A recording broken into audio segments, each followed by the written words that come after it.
So here's part 2 of that GB Swiss franc video, and as you can see, price has blasted on up. I don't really know enough about, I haven't studied the pivots and the R1, R2s enough to know what the hell I'm talking about regards them, apart from the fact price uses them. I ought to look into it really, maybe one day I will. But stands to reason that if they've been calculated, I used to be able to calculate them manually, to be honest with you, and I did study them quite deeply, but it stands to reason that if R1 and R2 have been hit and there's R3 up there, that the price does, even though we're way overextended, does have a reason to potentially go further. We've got this massive level here ahead of us, the 1.2 level as well. So as I speak about in my tweets and in previous videos, these levels are there to be tested for whatever reason. And going back to the original process of drawing these lines, M5 low and whatnot, so the M5 low was that one there, and we have an M15 low that I've drawn down here, and you know, now they've all changed. So this is the whole point of part 2 of this, because as the price continues up, then we delete this. M5 is now here. Well, it's not quite clear, but it's either this one or this one, but whatever happens, it's got to break through there. So let's put that as the new M5 penultimate low, and when this price, if this price breaks that, then we move it again. And the M15 now has changed, so the M15 is here, and that one was the M15, so we can delete that now. The resistance level still remains the same, but you know, that resistance level will be neutralized, if you want. I can't think of the right word. It becomes insignificant. It doesn't matter, because we want to be closing below the support anyway, so we can get rid of that resistance line. Only matters if we had closed through the M15 for our target, because it might cause a problem with price on the way. But these, any resistance lines you've got over here are what I call minor resistance. You do need to check over on the left hand side. I didn't do that in the previous video because it was getting too long and I was worried about it overrunning and then not saving, and I would have wasted my time making it. So let's delete that just to save any confusion. What's this one here? H1 low. Depends whether we've changed the hour since the last video. No, we haven't. So the H1 low is still there. It's not the reversal low. The reversal low is way down here. It's just the low of the H1 candle that is currently forming.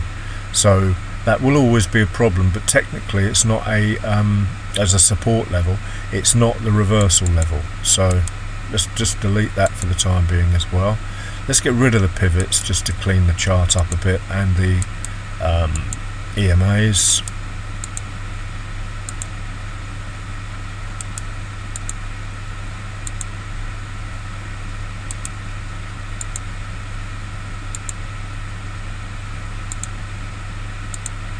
Got one on there, but that doesn't affect anything. So so as we stand now on the 5 minute, we're still, this is potentially starting to reverse on us. Then we've clearly got the 15 minute below us. We do need to see what's over on the left hand side. In fact, it's miles away. Let's have a look at H4.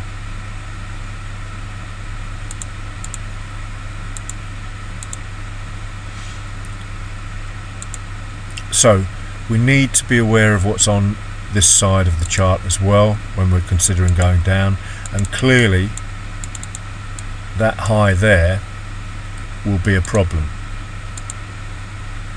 because it's old resistance broken by price as it's moving up, and it would have been a test point. Remember, I talk about tests and retests.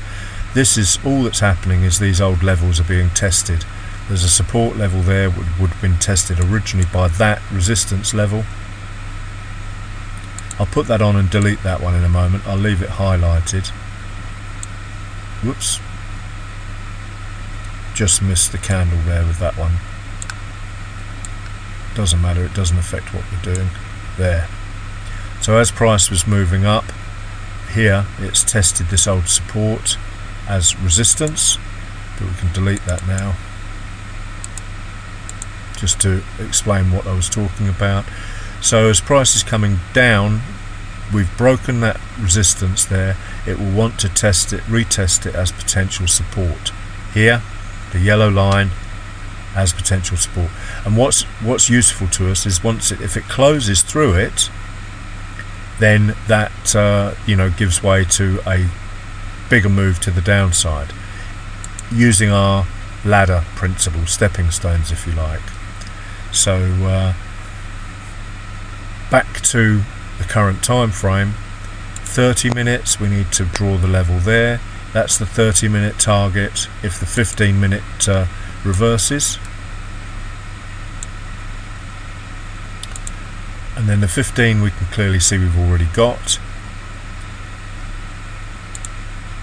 and then the 5-minute is potentially reversing on us then. And when we see the 1 minute, then you can clearly see all the gaps you've got to your levels. This obviously will cause a bounce, so if you break this old M15 support, and this one's the critical one, H4 resistance, is going to potentially cause a problem, and also makes an excellent target because old resistance broken becomes a target as new support. Test whether that will hold. Okay, so that's my plan. And then we've got a nice little 1 minute trend in place now: high, low, lower high, lower low. This is the 5-minute reversal, which is a 1 minute trend.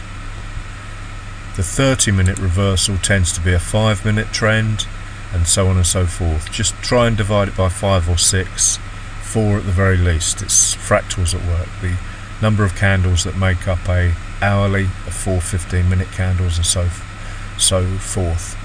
So this is getting overstretched now, and I'd be looking for a reversal. We need to use the RSI histo alert as well.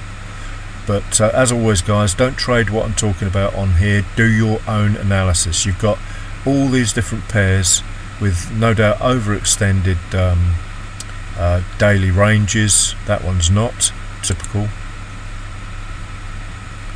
GJ is, so that looks like it might try and reverse as well.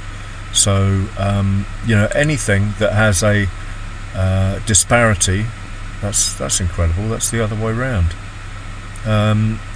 In its average daily range, this one's massively out of sync as well, then offers us a potential reversal possibility. So that's what I'm watching guys. That is my trade plan. Thank you for watching. Have a great day. Remember, as these move up, if it carries on going up, then all of these levels change, because the most important level is the reversal level broken, the most recent one when it turns around. So keep updating your charts as it goes. Thanks for watching. Have a great afternoon.